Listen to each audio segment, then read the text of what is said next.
ኦሪት ዘፍጥረት ምዕራፍ 6 እንዲህም ሆነ ሰዎች በምድር ላይ መብዛት በጀመሩ ጊዜ ሴቶች ልጆች ተወለዱላቸው። የእግዚአብሔር ልጆችም የሰውን ሴቶች ልጆች መልካሞች እንደ ሆኑ አዩ። ከመረጡአቸውም ሁሉ ሚስቶችን ለራሳቸው ወሰዱ። እግዚአብሔርም መንፈሴ በሰው ላይ ለዘላለም አይኖርም፣ እርሱ ሥጋ ነውና ዘመኖቹም 120 ዓመት ይሆናሉ አለ። በእነዚያ ወራት ኔፊሊም በምድር ላይ ነበሩ። ደግሞም ከዚያ በኋላ የእግዚአብሔር ልጆች የሰውን ሴቶች ልጆች ባገቡ ጊዜ ልጆችን ወለዱላቸው። እነርሱም በዱሮ ዘመን ስማቸው የታወቀ ኃያላን ሆኑ። እግዚአብሔርም የሰው ክፋት በምድር ላይ እንደ በዛ የልቡም አሳብ ምኞትም ሁልጊዜ ፈጽሞ ክፉ እንደ ሆነ አየ። እግዚአብሔርም ሰውን በምድር ላይ በመፍጠሩ ተጸጸተ፣ በልቡም አዘነ። እግዚአብሔርም የፈጠርሁትን ሰው ከምድር ላይ አጠፋዋለሁ፣ ከሰው እስከ እንስሳ እስከ ተንቀሳቃሾችም እስከ ሰማይ ወፍም ድረስ ስለ ፈጠርኋቸው ተጸጽቻለሁና አለ። ኖኅ ግን በእግዚአብሔር ፊት ሞገስን አገኘ። የኖኅ ትውልድ እንዲህ ነው። ኖኅም በትውልዱ ጻድቅ ፍጹምም ሰው ነበረ። ኖኅ አካሄዱን ከእግዚአብሔር ጋር አደረገ። ኖኅም 3 ልጆችን ሴምን፣ ካምን፣ ያፌትንም ወለደ። ምድርም በእግዚአብሔር ፊት ተበላሸች፣ ምድርም ግፍን ተሞላች።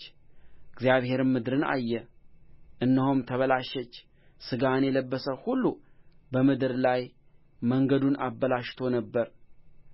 እግዚአብሔርም ኖኅን አለው፣ የሥጋ ሁሉ ፍጻሜ በፊቴ ደርሶአል፣ ከእነርሱ የተነሣ ምድር በግፍ ተሞልታለችና እኔም እነሆ ከምድር ጋር አጠፋቸዋለሁ። ከገፈር እንጨት መርከብን ለአንተ ሥራ፣ በመርከቢቱም ጉርጆችን አድርግ፣ በውስጥዋም በውጭም በቅጥራን ለቅልቃት። እርስዋንም እንዲህ ታደርጋታለህ: የመርከቢቱ ርዝመት 300 ክንድ፣ ወርድዋ 50 ክንድ፣ ከፍታዋ 30 ክንድ ይሁን። ለመርከቢቱም መስኮትን ታደርጋለህ፣ ከቁመትዋም ክንድ ሙሉ ትተህ ጨርሳት። የመርከቢቱንም በር በጎንዋ አድርግ። ታችኛውንም ሁለተኛውንም ሦስተኛውንም ደርብ ታደርግላታለህ። እኔም እነሆ ከሰማይ በታች የሕይወት ነፍስ ያለውን ሥጋ ሁሉ ለማጥፋት በምድር ላይ የጥፋት ውኃን አመጣለሁ።